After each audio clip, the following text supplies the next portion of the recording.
Let's just come now from the mental process of the day and all the information and all the love that streams out from this stage and from Mr. Lee Carroll and his inspirations and his guide. And bring yourself into your own center, whatever that is for you. So start with a breath. And with the gratitude of what a beautiful day you've had together, this beautiful family that you all are. Each of you weaving your own particular thread into the tapestry of this day.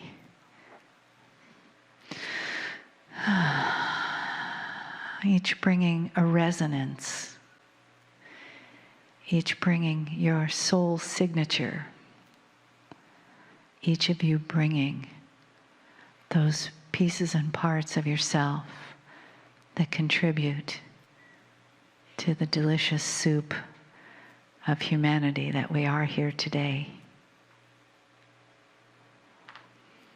Each different resonance, each different thread, woven with light and love and sacredness and oneness for the whole that we make when we're together. Each necessary part, like cogs in a wheel of this angelic machine that brings us to the moment where we open ourselves, where we gratefully receive the wisdom and the honor that Kryon presents to all humanity, to those in this room, to those listening. The oneness and the love that we are.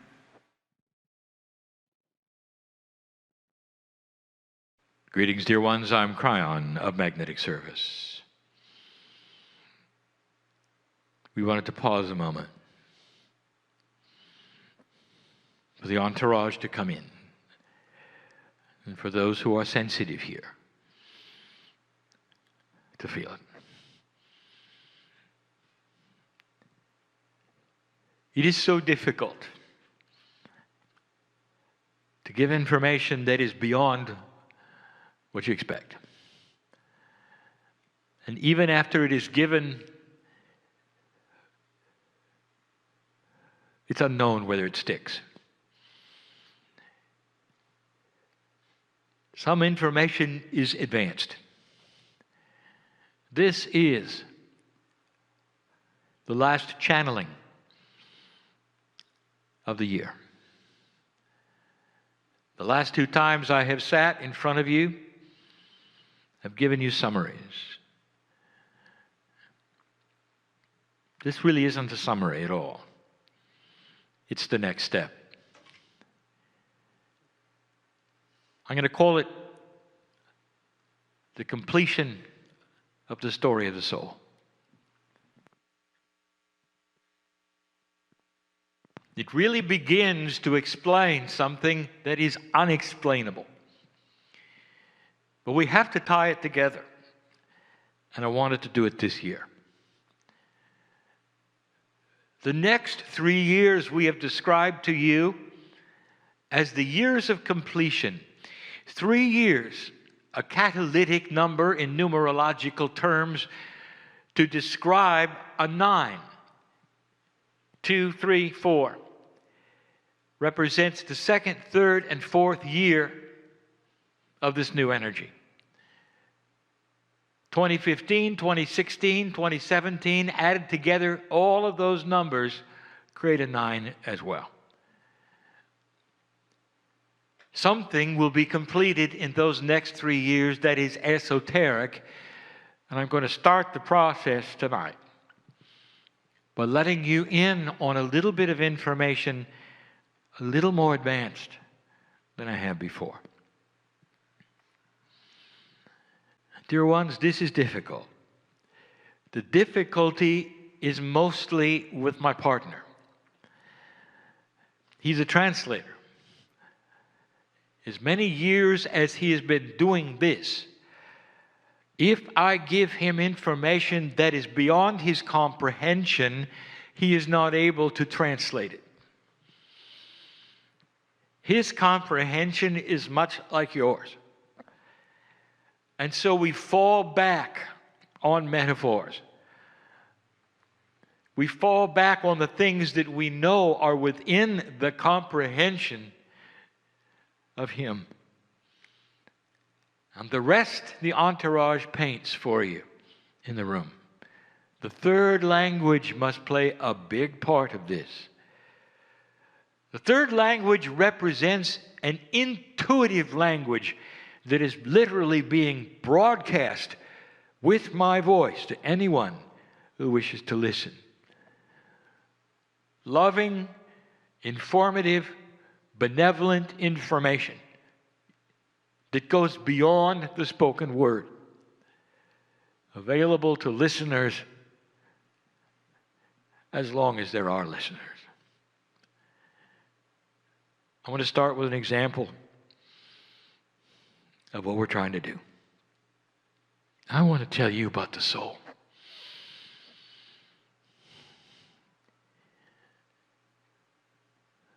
I want to tell you in terms that I've never used before, and I can't.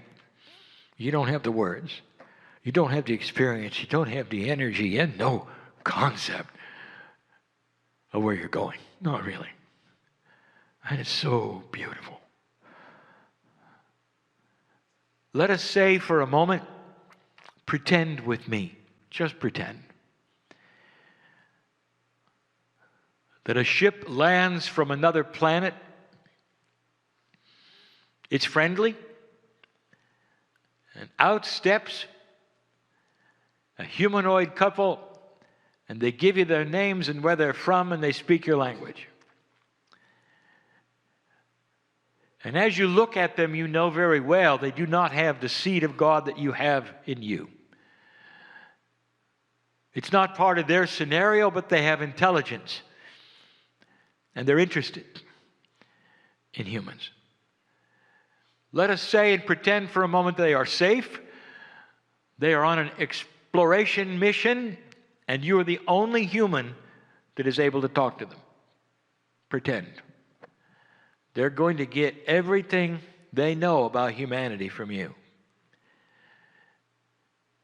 What is it that they would ask you? Let's pretend. They're not going to ask you about history. They're not going to ask you about anything. They're going to ask you about things they don't have. And they're going to look at you and they're going to say, as long as we've been looking at you and watching humanity, there's one thing we have not understood. Please tell us about love. Where do you begin? And what kind of love? Are you going to tell them about the love you have for the planet, for your partner, for the animals in your life, for your ancestors, for your mother, for your father, for those who you've lost? And how would you begin? How many kinds of love are there? What are the differences? And when you started, and even if they said we have plenty of time, where would you begin? And when you did begin, how would you describe the emotional field of love? You could say whatever you wanted to say, and they could understand the language, but you and I know that love is more than language. When you fall in love, there is a thickness of spirit. There is something palatable. You look into the eyes of your newborn. That's not just emotion. There's communication. Love has a field around it that's beautiful. It vibrates. Two humans together in love. They form a bond. There's actually a third energy formed because of the two they have for one another. They think about each other from long distances. It's more than language. How are you going to describe that? Let us pretend they sit there and they listen to you. As long as you want to talk, they're taking notes. When it's time to go, they thank you, shake your hand, and they mean it. Their research is done and they fly away. You can just imagine what they're saying to each other. They're not any closer to knowing about love than they were before. Because everything you've said is not discernible because they don't have it. This is the puzzle tonight. And all we have is what you can absorb. So we go to the third language and we want you to see what we're talking about. We want you to understand as much as you can. Let us review what we have said about the human soul. The soul is not part of that which is corporeal, and yet it resides in you at a corporeal level. But it's not. It's not chemistry. It's not synapse. It's not intuition. It's not any of the things you've studied. It is something you can't understand. It's a piece of the Creator. The creative source which created all that is, long ago, created a beautiful, benevolent system, and it needed a universe to accomplish it, and galaxies, and planets, and life. And all of those were put together and accomplished correctly, properly, and not accidentally. The creative source that built the planets around you, the galaxy that you circle, is inside you. And it hides. It hides because it's part of the test on the planet for you to discover with free choice if it's there. To make it hide even more, there's only a certain percentage of it you can handle, so you're not aware of it. You're not aware of its grandness or what it is actually, but you are aware of it intuitively. Humanity knows God. As far back as you can look at your history, human, you came onto the planet and you looked for the Creator. Because it's inside. And then it happened. The Pleiadians came. I'll tell you about them in a way I've never, ever told you. The human soul permeates everything about you. It is not locatable. It is pure, multidimensional energy that is sacred and beyond anything you can ever measure. It's not in a scale that you have ever seen. You don't have a word for it. You don't have colors for it. It's too far above any sense that any human will ever have to identify. And it loves you because you're family.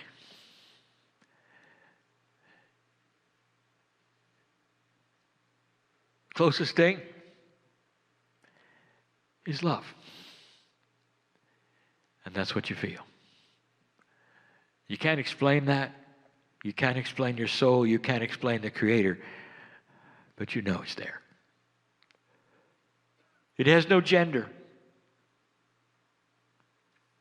It's generic and beautiful and filled with splendor. And it's inside everyone. Dear one, it's inside me. I am not a human. It's inside me. I speak to you from a position of honor and gratitude. I've never been a human. I can't believe what you go through. Astonishing to me that you would have signed up for this. And the soul is right there. Is the soul part of your DNA? Yes, of course. I've identified the layers it resides in. But that's not all. It's in every chemical in your body. It resides in the energy of your consciousness in ways you don't know. It's accessible in ways you don't know. And it loves you beyond measure. I cannot tell you what it is because you don't have the concepts to understand it. But if you could think for a moment of the most beautiful colors you've ever seen, that would be it. The most benevolent force you've ever felt, that would be it. The most love you've ever had for anyone or from anyone, that would be it. It surpasses anything you've ever experienced on the planet, that'd be it.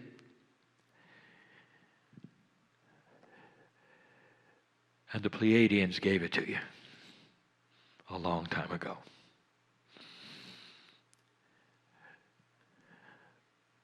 I want to tell you about them. After I tell you about you,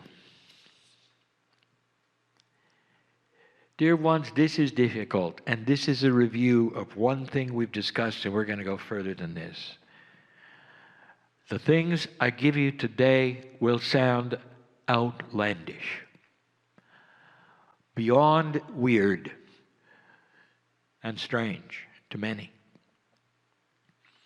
We're prepared for that. But many of you have to know it.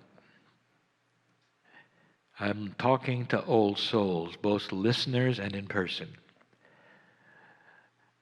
Not all, but most. Most. I want to tell you who you are. If I haven't given you this information before in this way, you need to hear it now. When humanity was ready to be seeded by the Pleiadians, you simply were part of the animals on the planet, designed to be at the evolutionary stage you were. You were way beyond that with cavemen. You were ready. You look like you do now. You act like you do now. And you were ready. And it wasn't that long ago. You want to paint a picture of 200,000 years? And 100,000 of them were just getting it so you only had one kind of human instead of 14 or 15, like all the other animals. Now here's the question. When it was time to build Lemuria, and the seeding took place as it did, who do you think was here to receive the seeds? Just regular humans that have come up through the evolutionary process? Just another animal? And the answer is no. It was you. And you came from the Pleiades. I want to tell you something. When it comes to reincarnation, it's not limited to this planet. You were aware of that, were you not? You have to come from somewhere. When you have an exponential growth of humanity, where do you think the pool comes from? Other places.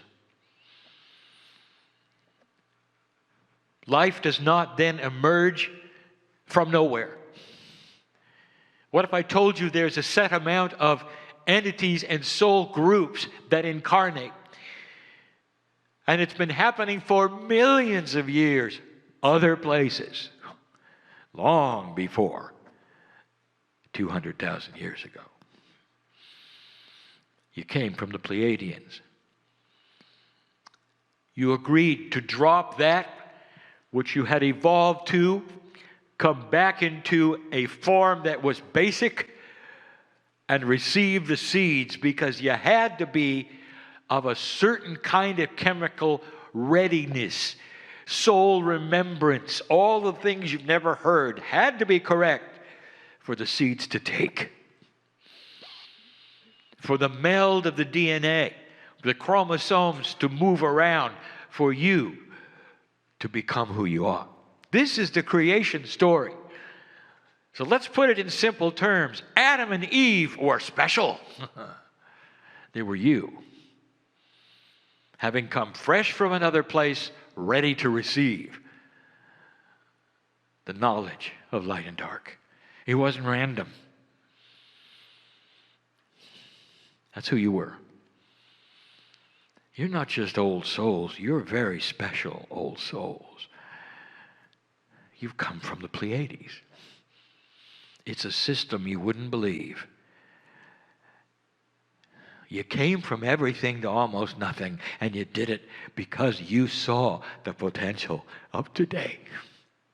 How many lifetimes have you lived the last couple 100,000 years? Huh? What have you been through to get to today? Well, I want to tell you where it's going and the potential of where it can go. And I want to paint some time frames for you, and I don't want to scare you with how long it's going to be. But I want to show you the potentials of what you can be. And this is where it gets odd. When I say Pleiadian, who do you think about? What do you picture? Humanoid forms that are perhaps taller and very wise, that will come here, not necessarily in vehicles, but they come here, that would come here instantly. What might that tell you about what they've got and you don't? So now I want to paint a picture. Pleiadians, the 7 sisters, made up of 9 sons. 3 habitable planets, all habitable by Pleiadians, eventually, have been a society of enlightened humanoids for 2 million years. You got 200,000. 100 of it really counts toward Lemuria. 50,000 really is where it began. Really. Almost all the rest of it was just getting ready. And I just told you that the Pleiadians have been at it for 2 million years. You're looking at a society that is 8 times longer than you. 8 times. They went through what you did almost to the T. They grew up and matured just the way you did. They had a time frame for them too. They went into graduate status like you are now, and everything changed for them. 2 million years. A portion of that, about 10,000, were spent killing each other. Sound familiar? Killing each other. They were in the playground of maturity, casting stones, calling names without any maturity, in the dark. The same issues you had, they had. They passed the marker. And they began to receive information. And I'll get there. Believe me. Tonight. I'll tell you. But I want to tell you about them.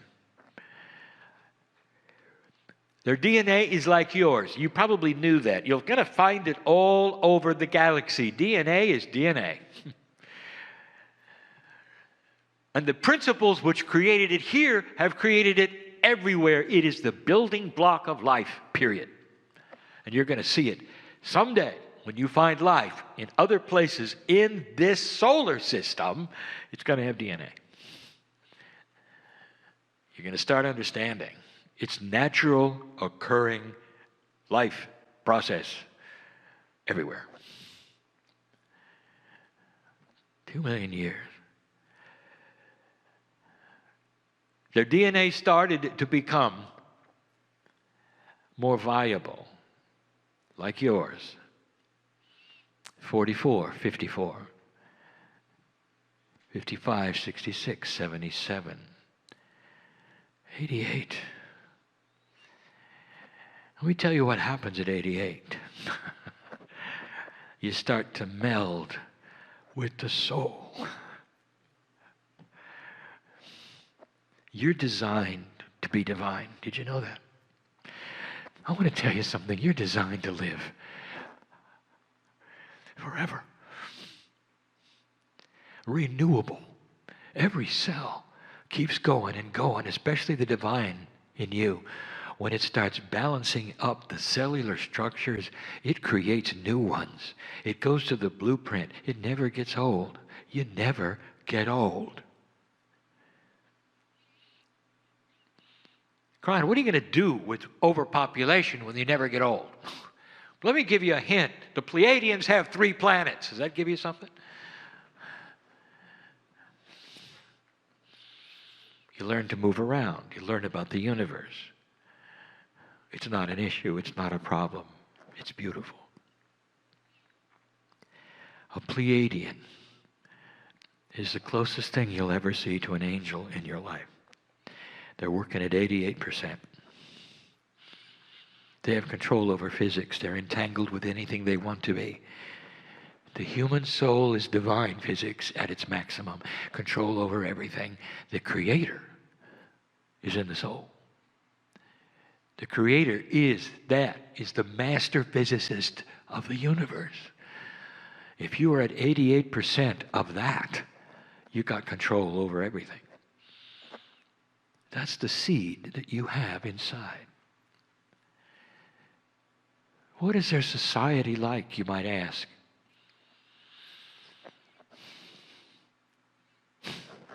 There is no society. They're way past that. There is only the togetherness of love. Closest thing to an angel you'll ever see. 88% of the creative source over 2 million years. The Pleiadians were seeded by others. We've talked about Orion and Arcturus. They become your grandparents. There's one before those you've never even heard of. They took 1 million years or more. You do understand, do you not? In a planet that's over 4 billion years old, you're the new kid on the block here. You're really new. Imagine what was going on in your galaxy. Do you know how long 1 billion years is? Imagine what went on. This is the only planet of free choice in the galaxy at this moment. Dear ones, you're it. And you just passed a marker, and all the life in this galaxy that has divine DNA knows about you. The signal was sent. I want to tell you what that does. That brings celebration, hope, visitors, and help. The system begins. All of this talk about soul, and here's why. I want to tell you about the system. My partner has spent the day talking to you about evolution.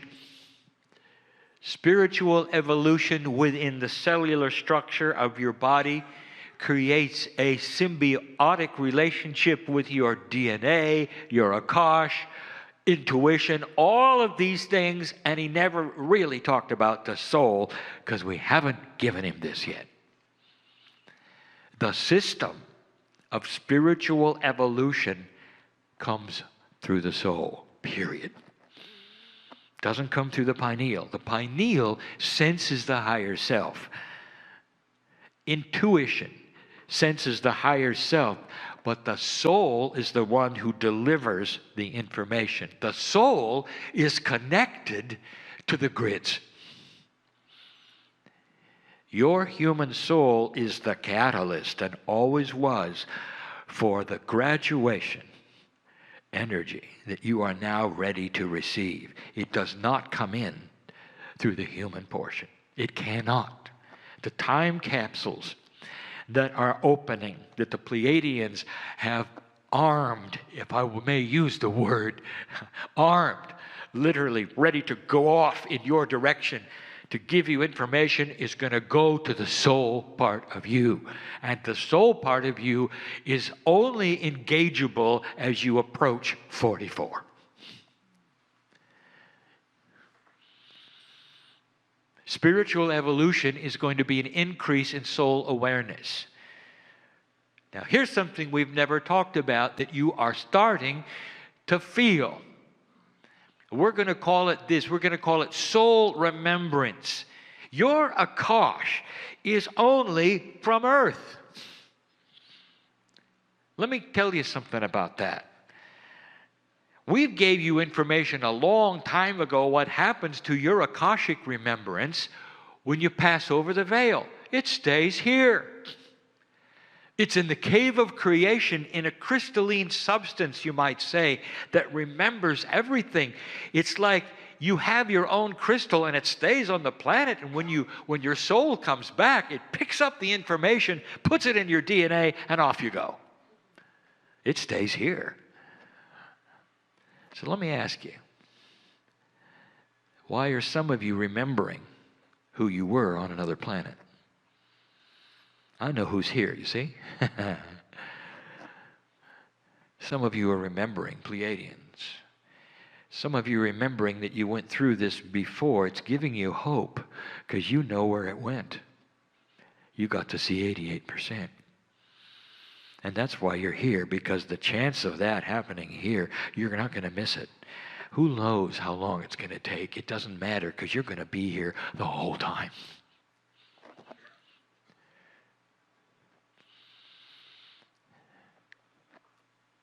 %. Soul remembrance is what we're going to call soul Akash. It remembers past Earth. And this is starting to happen. With the evolutionary process of that which is taking place on this planet with old souls, in is going to come soul remembrance. You're going to remember your eternal. Who were you 5 million years ago? You were not Pleiadian. That is going to occur to you as well. You want to know? You want to really know where your souls are coming from? All the planets of free choice that have graduated. They're not coming from the sky in some well from the creative source. They're coming from other places who have gone through this, dear ones. That's who you are. But the ones in the room and the ones listening, you wouldn't be here and you wouldn't be listening unless you had a certain attribute of soul remembrance that is already at work. Not what you've done on the planet, but what you did in the Pleiadians. In the Seven Sisters, you went through this. You graduated, and you spent a long time going that direction, closer and closer to the divine source. It's so attractive, dear ones,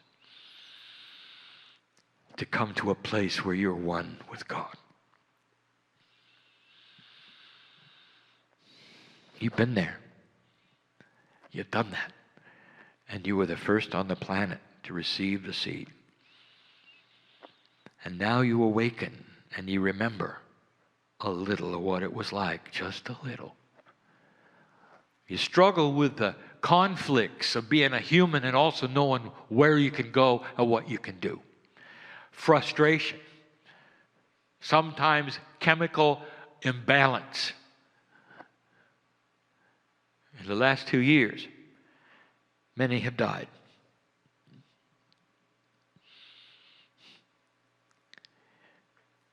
Maybe they've been friends of yours.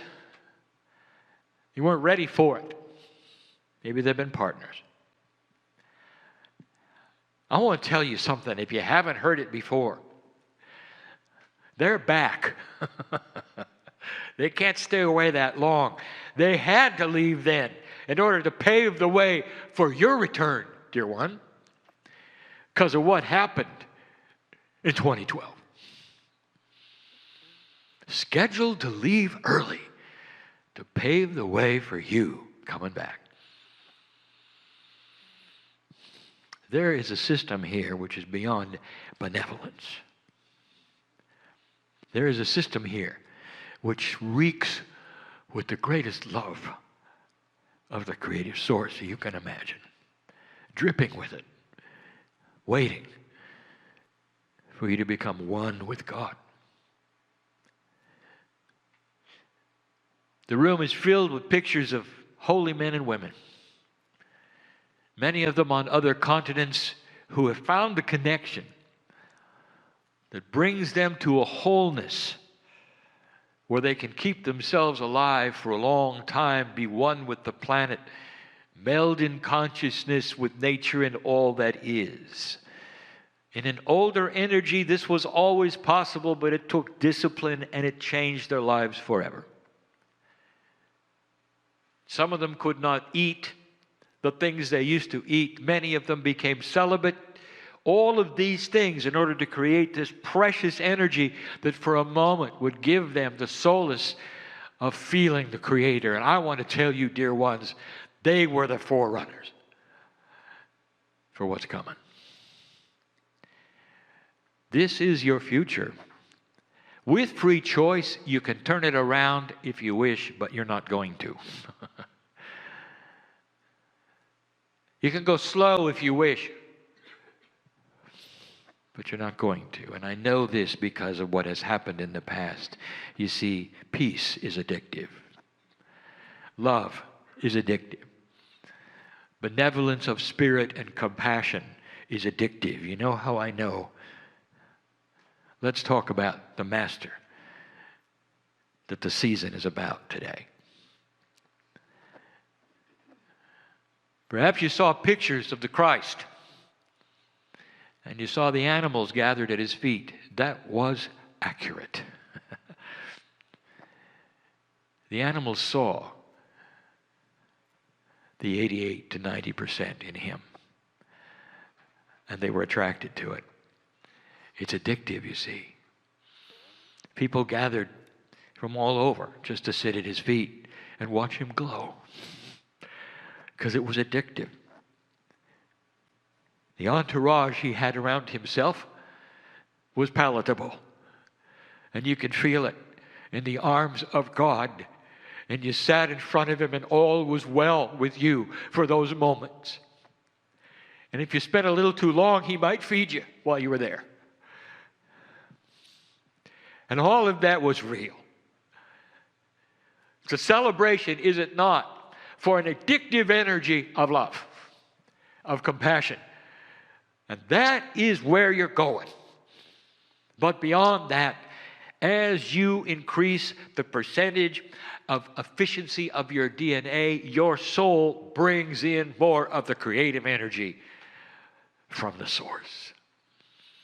That's the evolvement of a human spirit. Way beyond biology. Way beyond consciousness. You handshake with the source that created the universe. I complete this story of the soul. That's where it's headed. That's why we teach it. Now you know. You might want to review the words. How long will it take? Too long. This is just the beginning. You're in year 2, dear ones. In year 2.